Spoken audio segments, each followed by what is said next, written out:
Welcome to the Sustainable Travel Podcast. I'm Emma, your host from That Travel, and today I'm here with Danielle, aka Danielle for Wildlife. As you all know, this is the show that interviews a range of different travelers from different backgrounds to see what sustainable travel means to them. Danielle is a wildlife conservationist and elephant welfare advocate. So today we're going to be talking about one of my favorite topics, which is elephants in tourism. We've talked kind of about how tourists can react if they end up at an unethical sanctuary. But is there a way to get elephant tourism right kind of from the get-go, in your opinion? Yeah, there are some amazing facilities and some that I think completely set the standard.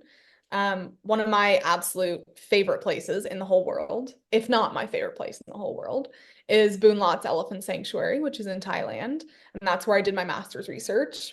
And I have learned so much from them, from the mahouts, from the owner, from everybody there. They're just an amazing team of people. And they truly put the elephants first. And they have guests go every week to see the elephants and have such a loyal following of people who have visited several times because it's just such an amazing place for the elephants. And of course, when it comes to rescued elephants that have worked in tourism or have worked in logging, there are going to be things that need to be done that are not necessarily ideal. There are going to be times when you have to put a chain around an elephant's foot. There are going to be times when a mahout has to ride an elephant. Um, and I think that saying that, a mahout riding an elephant means this place is bad, or seeing a chain means this place is bad, is really generalizing in a way that's not fair and is generalizing in a way that's not realistic when it comes to unpredictable wild animals that have very skewed behavior based on the places they've come from. And to say, for example, okay, we rescue this female elephant. She is 50. She's been on a chain her entire life. She's had one ankle chain around her front foot her entire life. And we're rescuing her. Great. So now she comes into the sanctuary and we say to her, "You're free. Do whatever you want." And she's standing there and she's like, "Is this a trap? What's going on?" All of a sudden, I have no chain around my ankle. All of a sudden, where am I supposed to go? What am I supposed to do? If I start walking, am I going to be punished because I'm supposed to stand here? There's a lot of confusion that comes with that. It's not like the elephant understands, oh, great, I'm in this wonderful place now and I'm just going to go do what I want to do. So there are times when these ethical facilities who are doing everything right have to wean an elephant off of a chain or use a chain for a medical procedure because this needs to be done. There are things that aren't appealing to see. They're not, they don't make great photos. They aren't something that tourists want to see. But I think that the more we can see these as tools for managing the animal and less as an indicator that a place is bad, the better off we'll be because things just can't be that black and white when you're working with wild animals. And I think that's a really difficult thing within the tourism industry to talk about because, of course, there's a line where these tools are now being used as weapons, or these tools are now being used in a way that isn't productive. Um, so it's a hard issue to get into for me because I never want to say like, yay, chains, because of course nobody feels that way. But I've seen many elephants at sanctuaries who, when put into a huge enclosure at night to sleep, they get stressed. They're charging at the gates. They're trying to take apart the fencing and they are losing their shit. You put the same elephant on a 30-foot chain in the middle of the jungle where they can graze all night and they're perfectly fine because that's their comfort zone. And so seeing elephants as individuals when it comes to individualizing their care is really important. And I think that's a huge indicator of a facility that knows what they're doing and is not just trying to do what looks best to the tourist's eye. Yeah, that's super interesting for me because I do tend to work in blanket rules. It makes it a little bit easier for me as a Yeah. non-conservationist to understand. But I also can appreciate what you're saying that like because for example, it's like if you have a traumatized child or a traumatized dog, and like you might get a dog from a shelter that has had a lot of trauma, like, and we have to remember that we're dealing with individuals in the case of elephants who also have a lot of trauma. You bring them home, they're not going to immediately jump on the couch with you and be like, oh, let's snuggle. Like, they are going to be like, I need to figure this out. I need to understand that this is safe for me. Maybe I'm going to go sleep outside, like on the floor for a bit, because like that feels like my safe space where I know people leave me alone. And it's the same with elephants, I'm sure. Like they need, it's the same with all creatures world over. Like we default to our sort of comfort zone when we're like that. Well, it's the same with humans. I use the example a lot when I'm talking to tourists when I'm in Asia of, okay, if you were locked in a closet Mm. and only allowed to stay in your closet for the first 10 years of your life, and that became your comfort zone where nobody could hurt you, everything was safe. And then one day someone took you out of that closet and gave you a mansion with a pool and like, all the nice things. And they were like, here you go. Would you immediately go into the largest room and like sprawl out and be like, "Ah, luxury?" No, Yeah, you'd probably find a closet to sit in because you'd be so overwhelmed. yeah. And that trauma sticks with you. And I think that people underestimate that impact when it comes to other species, just because we can't verbally talk about it in our human language. Um, but that's a big thing when it comes to rehabilitating an animal and transitioning them into a new environment where eventually they're going to have more autonomy, but these things don't happen overnight. So I guess what you're saying with regard to like it is possible to do elephant tourism, right, is that there are facilities who are, I guess, on their way or they are maybe fully there, but when they are receiving these traumatized elephants, they might need to, for example, give them care that doesn't look ideal to our eyes as tourists. And it's important to distinguish whether they're doing this for like every elephant and it's just a natural part of what they do, or if it's an individualized care system for this one traumatized individual. Yeah, and I think that the best way to go about understanding this is seeing how open the facility is when it comes to talking about it, Yeah, how open they are to answering your questions. Because there are a lot of places where you ask a question, they don't really answer it. They say a lot of things, but it doesn't answer the question. They're yeah. not really open about their methodology and the way that they transition elephants. All of the most ethical facilities that, are just doing amazing work for the elephants in their care are going to be super open and honest about the way that they do things, why they do it. And like you said before, having actual research and sources to back up why they do this and case studies to back up why they do this and saying, oh yeah, this elephant in particular, our mahout has to ride out into the jungle every day because this elephant gets really panicked when the mahout is walking next to him, and we don't want our mahout to get killed by this elephant. Yeah, And we're working on weaning him off of it, yeah. but this is the situation right now. Sorry. And that kind of brings in you understand where they're coming from Yeah. and can say, oh, okay, well, that makes sense. They're looking out for their staff. They're trying to do what's best for the elephant, reducing stress, and they're working on transitioning so that the mahout doesn't have to ride the elephant anymore, but this is the way that they're doing it. And Um, basically, it's like individual focused. So it's not yeah. like we let all of our mahouts ride all of our elephants because Yep. that's the way we do it. It's we need to in this particular individual's case. Yeah, and honestly, I am very wary of facilities that say we never use chains. We never have to have any mahouts ride our elephants. We never do any of these things. Because as someone who has worked in a variety of sanctuaries and has seen a lot of elephants that are severely traumatized and have different personalities, that's just that's often impossible to Yeah. say that you never do these things. So when a facility says that we never have to do this, I'm like, why are you hiding the fact that sometimes you do? And that's okay.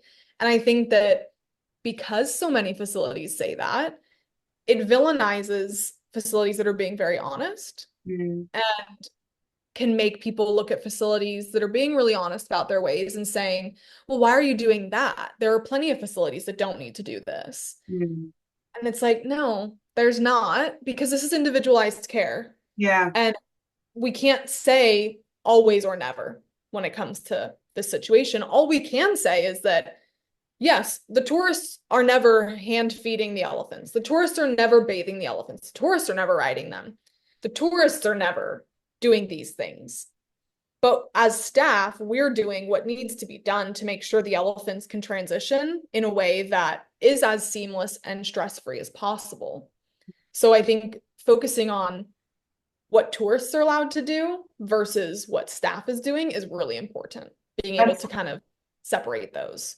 I was literally just about to say, like, I think for our listeners, it would be really helpful to know, like, is there a difference between tourists and staff doing this?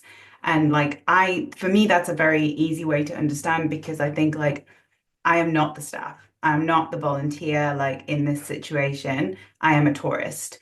And as a tourist, I think you would agree with this, there is really never any situation where you should need to touch, feed, bathe, ride an elephant. Like, especially a traumatized elephant that probably is very unpredictable and it's not safe. No, it's not. And I think that even when it comes to volunteers, people who are researchers there, I mean, again, there's usually not a reason why you should need to interact closely. Mm, The main people who should be sometimes interacting closely with the elephants are the mahouts. mhm, And that's because the elephants have a different bond with the mahouts, and they are the ones who are responsible for their care. mm, So if the mahout sees that this elephant has an injury on their foot, and the only way they can get them to an area of the sanctuary to do medical care on them is to ride them there, then that outweighs, being able to say like, oh, let's prevent an infection from getting into this elephant's foot outweighs the negative benefit of, or the negative impact of riding that elephant. But that's different than a tourist riding them for entertainment purposes. And I think the entertainment part of it is a really crucial point because when a sanctuary or a facility is doing something with their elephant, it's not for the purpose of entertainment. It's not for the purpose of anything besides the elephant's well-being. So the elephant's well-being should be first and foremost. mm, And anything beyond that is not a necessity. So if for the elephant's well-being, you have them on a long chain at night instead of in an enclosure, fine, that's fine with me. If for the elephant's well-being, you ride that elephant out into the forest where they can then forage for the day, okay, that's fine with me. But this is an experienced care team that is doing this. This is not a tourist who's doing it for an Instagram photo. 100%. And the mahouts critically like have a really deep understanding that like we just don't have. We don't have that. And like unless you're someone like you, we don't even understand elephant behavior, let alone the individual needs of one, very traumatized elephant. Yeah, That's a really great point. And I think as well when you're talking about these sanctuaries and like the mahouts and that kind of thing, it's not like a one blanket rule for every single mahout either. Like, because if exactly. I could put it, I mean, like, obviously, like, I know that you're explaining it, but I think to make it a little bit simpler for people, if we can put it in the context of a dog, if you have a dog who is your dog, and you don't usually pick him up because he's like a big animal or whatever, but he's got a thorn in his foot and you can see that he cannot walk in that situation, it's okay for you, his caregiver, to pick him up and help him to the car or do whatever you do, even if he doesn't normally like being handled. It's not okay for a complete stranger to come over and fling him in the air and like start messing around with him and playing with him, right? Yep. Yeah, 100%. And a lot of these mahouts, especially in Thailand, they have so much knowledge that's passed down through generations. And a Hmm. lot of these guys, this one elephant, their grandfather took care of until he was too old. And then his father took care of. And now he's taking care of. And then like these elephants have been in a family of people for so long when they are owned by the mahout that they see the elephant as a family member. Yeah. Probably doesn't. Mm. But they see the elephant as a family member and they want what's best for them and they know that animal, Yeah. just like my cat likes to sleep on my lap, but he's not going to sleep on anyone else's lap Yeah. because he feels safe with me because he knows me. And I think that's a big distinction between a tourist going up and being like, "Oh my God, an elephant." And the mahout going up and touching the elephant in the same way, but because they're looking at, why is the eye running a little bit? Is there something in their eye? Is there something here? The elephant is going to react very differently. Yeah. And I think that as much as in a perfect world, we could rescue an elephant from tourism and say, okay, we're going to release this elephant into the wild. Nobody will ever touch them again. Nobody will ever go near them again. Nobody will ever interact with them again. That's not real life. Mm. And It's dangerous too. and as much as it would be great if sanctuaries didn't have to exist. It would be great if mahouts didn't have to exist and these elephants didn't need these tools to manage them. This is a situation that we've put them in by breeding them into tourism and then training them in this way. And these are the options that are left for them. Hmm. And I think that a lot of times we get into the mind of how can we make something perfect? How can we have the perfect sanctuary where the elephant doesn't have to do anything that could potentially be seen as exploitation or too hands-on or, interact with any humans? But perfect doesn't exist when Yeah. we've already created such an imperfect world for Yeah. them. The system is super broken and it's very, very sad to think of. And I do think as tourists, what we should focus on is our impact and like what we are doing rather than policing the sanctuaries that are trying to do their best. Like it's kind of like you said when you're talking about your cat, like if you have your cat loves cuddles from you or whatever, I'm sure your cat would not be so happy if you suddenly put him in a room and allowed 25 people to come up and pet him because he's a cat or she's a cat. Like cats don't like to be constantly petted, nor do humans, and nor do even dogs who love that kind of attention. I think when you mention entertainment, that's very important. We shouldn't be using any animal really for just entertainment. Yeah. And I think that is where a lot of lines have gotten blurred when it comes to bathing elephants and why that has become the new thing in a Mm, lot of places because it is really hard for anybody to justify tourists riding elephants as anything but entertainment mhm. because there's just no purpose. But a lot of facilities have justified the bathing because they're like, well, the elephant needs to take a bath. Mm. Someone has to bathe this elephant, Yeah, for the health of their skin. Someone has to do it. This elephant has to take a bath, which, yeah, bathing is a natural behavior. Elephants do bathe. So I think that that is where the line gets blurred when it comes to the argument there. yeah, but they can do Again, it themselves. the thing is they can do it themselves. Yeah, And if, as an adult, if someone walked into your home and was like, we're gonna take a shower now, you're like, no, I don't want to right now. And also I can do it myself. They're like, you have to. You have to right now, and I know you need help. I yeah, don't need help, you know? it's And I think different. that the thought that elephants won't do it themselves or can't do it themselves, if you give them their bodily autonomy, they will when Yeah. they want to, under their own circumstances. Yeah, obviously, like it's a bit different with humans because we have that like naked shame, but like elephants still probably don't need to be pushed from one place to the next. So, would you say that like for the your favorite example of a sanctuary getting it right is Boone Lodge, did you say? Yeah, it's definitely one of my favorite places. I think that they are incredibly open Yeah. about everything, Yeah. literally everything. When tourists are there, they can ask any question and it will be answered. They will tell you the stories of the elephants. They will tell you what's going on without hiding anything from you. They will explain why things are being done in the way that they are being done instead of just saying like, "Oh, well, we don't talk about that." Yeah.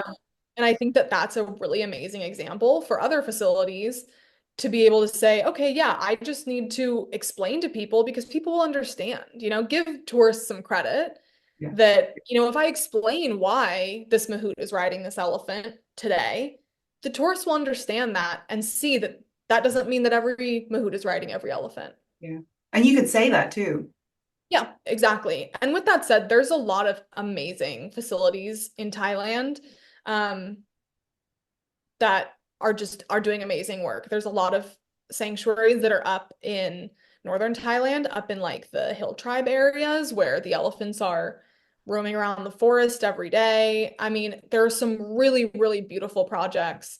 Um, and that's why I created my ethical elephant facilities list on my I website. love it. I just I know that I will never be able to get 100% of them written down. I'm always gonna miss something, probably, but I think that it's helpful for tourists to see, like, on the Thailand list, there's at least 10 places that are completely hands-off, are completely elephant focused, are amazing facilities doing amazing work with their elephants, and who are completely forthcoming with their practices. It's so clear too. Like what the way you've written it is so easy to understand, like what's right, what's wrong. And like saying, okay, these places do not breed their elephants. They do not offer hands-on activities. They don't do any of these things, and that's what makes them ethical. Go visit them. Yeah. And almost all of the facilities on my list do take tourists to come for either daily or, a week stay. But there are more facilities than I think people would realize that are doing amazing work. It's just that not all of them have a huge following that Yeah. people are aware of. But there are some really, really amazing facilities run by incredible people all over Asia. I was going to add to what you said that I think a lot of the times these facilities get less support than others who are maybe greenwashing, ethics washing, because they're not offering those activities to tourists. Would you say? Yeah, definitely. And I think that a lot of tourists are seeking out places where they can touch the elephants and can do these things. Um, and it's easy to find those places a lot of times because they are closer to tourist hubs. Mm. So a lot of the elephant facilities that are allowing close interactions are closer to the cities. They're easy to get to, they're accessible. Whereas a lot of the really great sanctuaries are a couple hours away in the jungle because they want elephants to be in the jungle and they Yeah. want elephants to be where they're meant to be. So 2 years ago, I went to Isara Elephant Foundation, which is also an amazing place. And it's a couple hours outside of Chiang Mai. It's up in the jungle. And every day we would hike up into the jungle to find the elephants. The mahouts would get up early, grab their elephants from where they were chained for the night, and bring them up into the forest and let them off the chain and let them go wherever they wanted. And we would have to find them. It was like a scavenger hunt for elephants. It was great. But, it's a couple hours outside the city, so doing just a day trip is difficult. You're gonna have to probably stay at least one night. And I think a lot of tourists want just to be in and out and to go for a couple hours to see the elephants and then go back to their hotel. And I think that's why a lot of these other facilities get a lot of foot traffic is because they are very accessible for short tours. Yeah. I think we could sort of just, I don't usually do this, but I think it's going to be good in this case to like recap kind of everything we've spoken about because it's been a lot and it's been super interesting, but also I think people, it's maybe helpful to put like two and two together kind of thing. So I would say what we've got to understand here is that the demand from tourists unfortunately did create these kind of camps in the first place so that people who went to visit places like Thailand could experience the elephants in the same way that at the time the locals were. Hmm. And the continued demand from tourists is what kind of keeps this exploitative industry unfortunately going. And in the meantime, the best option for an elephant is to receive individualized care, whatever that may be, to appropriately handle their trauma. You think? Yeah. And of course it's a little bit different country to country. Generally, I talk about Thailand when I'm talking about elephant tourism, just because so many people go to Thailand every year. Um, and tourists didn't completely start the elephant tourism trend when logging was made illegal. Um, all these elephants that were in logging that had been trained, all of a sudden people were like, what am I supposed to do with this elephant? I can't just release it into the jungle. So let's make tourist camps with these logging elephants that are already trained. So that's kind of where it all started. And then tourists were like, this is great. I love this. And it's continued. And that's why the breeding and everything has continued from there. Um, and that's, I mean, honestly, as a tourist, the best thing you can do is to demand ethical interactions and put money into ethical interactions, because the things that we are funding are what are going to thrive. So it's really as simple as finding the best place you can and then going and visiting and seeing the elephants.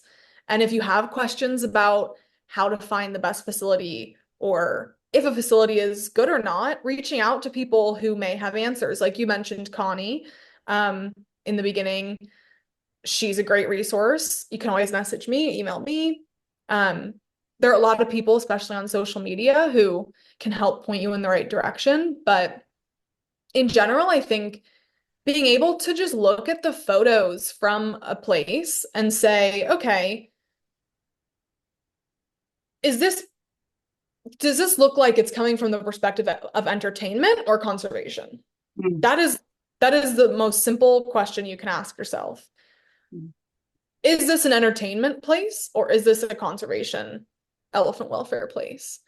And I always recommend people to look at the photos that the facility has been tagged in when you're on their Instagram, looking at the tagged photos, because those are photos that they haven't curated. Those are photos from tourists, and you can see what the tourists are actually doing beyond what the facility is posting. And Yeah. you can see, are these activities for entertainment or for education, for the welfare of the elephants? Even I think as a tourist, you can make that simpler. Is this for the tourist or is it for the elephant? And just to be clear, like standing near feeding the elephant, that's for the tourist. Like it's all those things that are like extremely people-centric. We're not focusing on the welfare of the elephant. Like if I almost think if you can take a selfie and you can't get the whole elephant in, it's a bit too close, you know? Yeah, absolutely. Just saying, is this for people? Is this for elephants?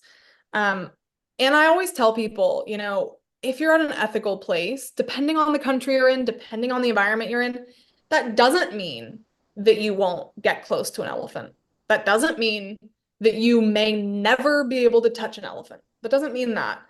It just means that the elephants are leading the way and the Yeah. elephants have the autonomy to choose. There's a lot of facilities I've been to where the elephants do like to come close to the people. They're I'm used to being curious. close to people and Yeah. they come close. And that doesn't mean that you are jumping up and running up to them, but you can sometimes see them very close up.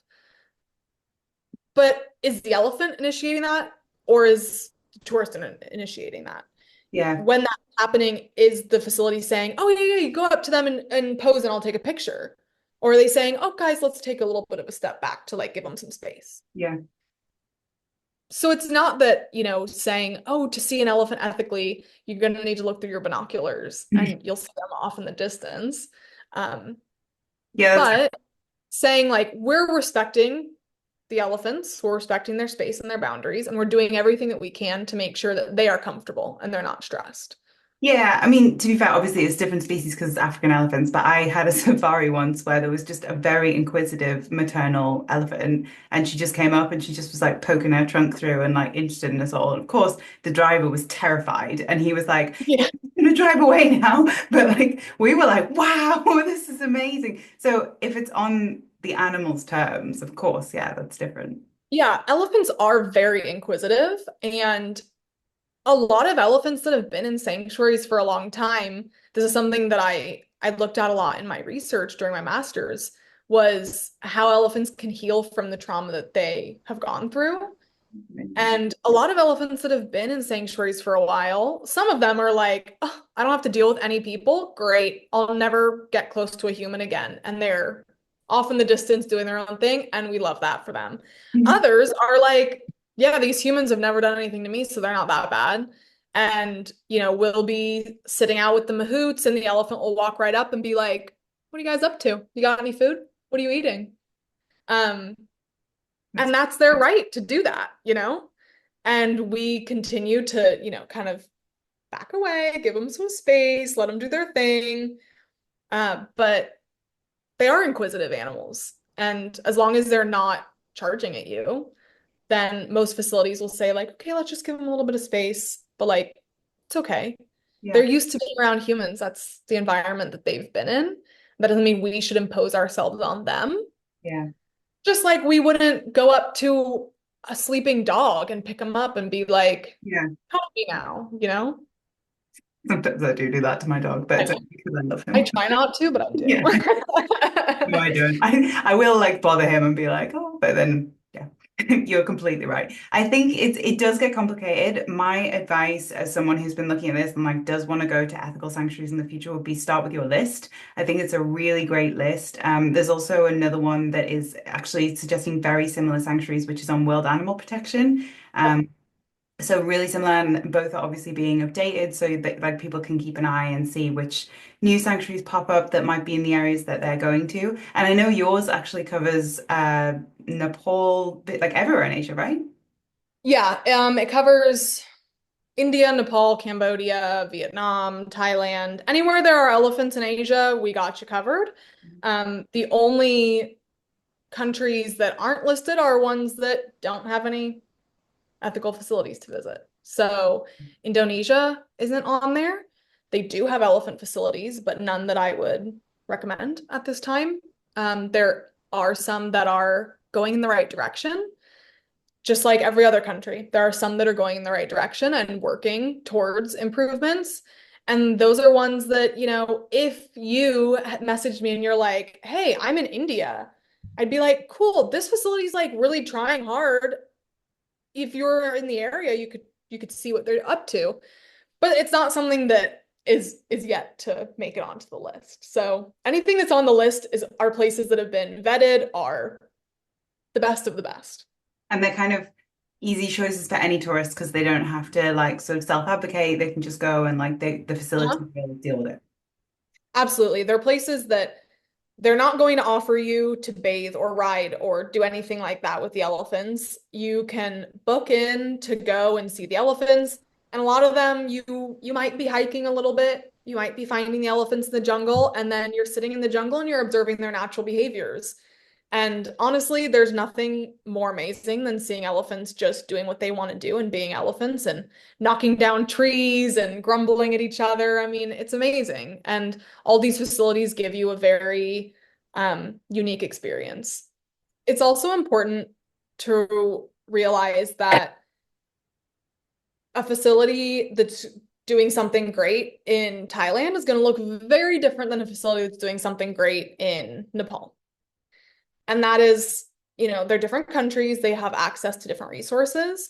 They have different ways of managing elephants. So a sanctuary in Nepal looks very different from a sanctuary in Thailand. So it's difficult to compare them, but they have the same ethical code that they're going by.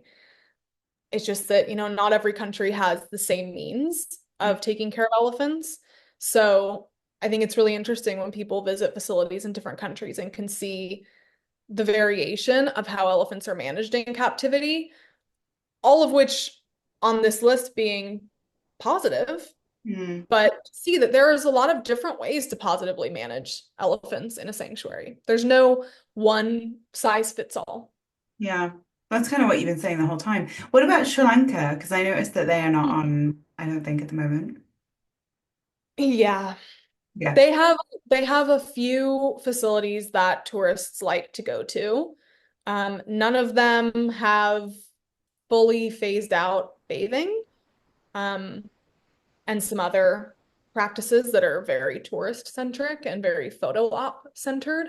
Yeah. So none of them yet are fully ethical and can be on the list, but I hope soon because Sri Lanka is beautiful and I think that there could be so much opportunity for amazing facilities there. And some people that I know that live and work in Sri Lanka have said that there are a few facilities that are making great strides in the right direction and that are on their way, but not there yet. Yeah, and it's a shame because Sri Lanka is so popular at the moment, like with tourists. So I really hope that they manage to do that soon. That would be awesome. So, Danielle, I know that I've kept you quite a long time, but it's my penultimate question, which I ask everybody, is if you're thinking about like sustainable travel, what does that mean to you, that phrasing? Sustainability has to be seen from the aspect of local communities, people, local environment, and local wildlife. So that perspective of One Health, which is looking at the three of those combined, just because something is sustainable environmentally doesn't mean that it is benefiting the local people, doesn't mean that it's benefiting the local environment, um, and wildlife.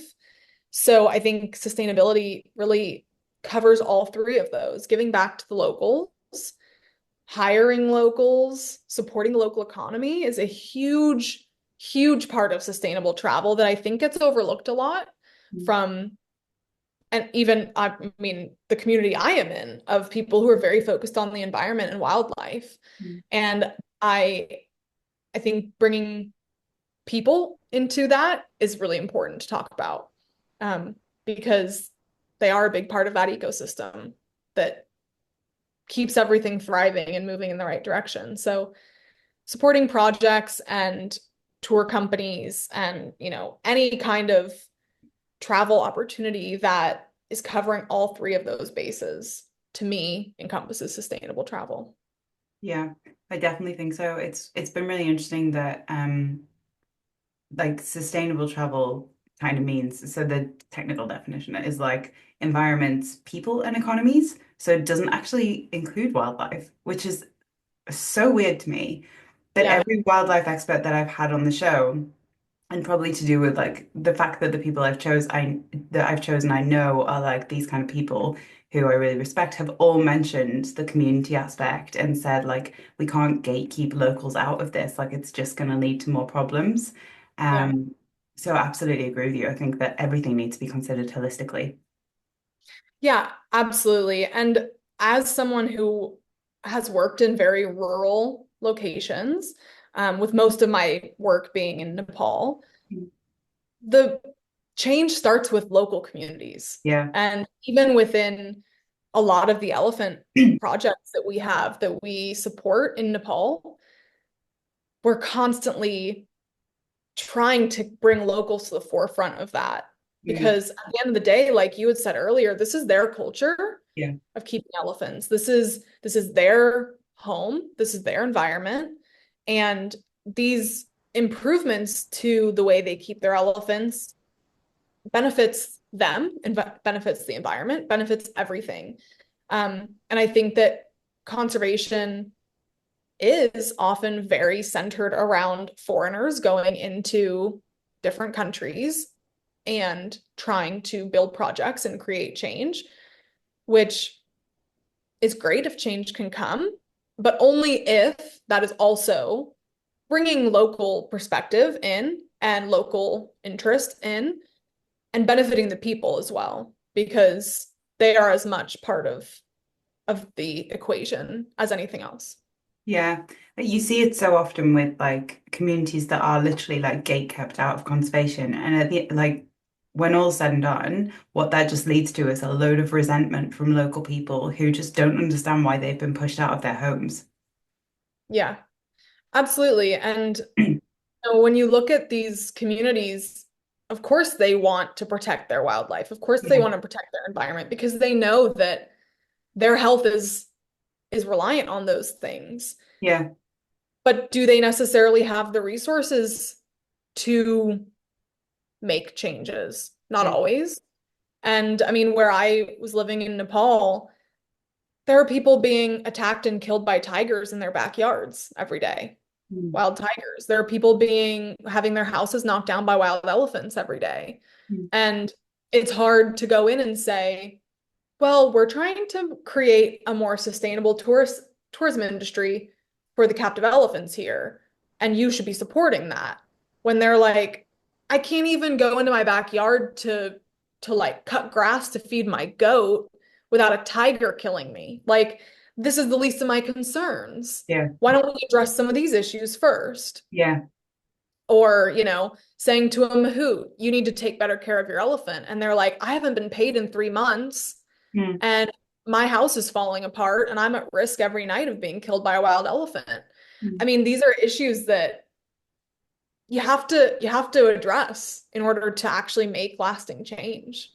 Yeah, like it never fails to astound me. Like, and when I use like, okay, so how much people in the global north assume that other people in other countries don't understand? And it's like, no, no, they have a very clear understanding of their own home. Like, we're the ones who don't understand. It's just Right. that they often don't have, like you said, the resources. Right. And I think it's very easy, even for us. We have, you and I have the best of intention. It's easy to sit in our comfortable homes, Yeah. UK, in the US, Mm. and say, nobody should kill a tiger. They're endangered.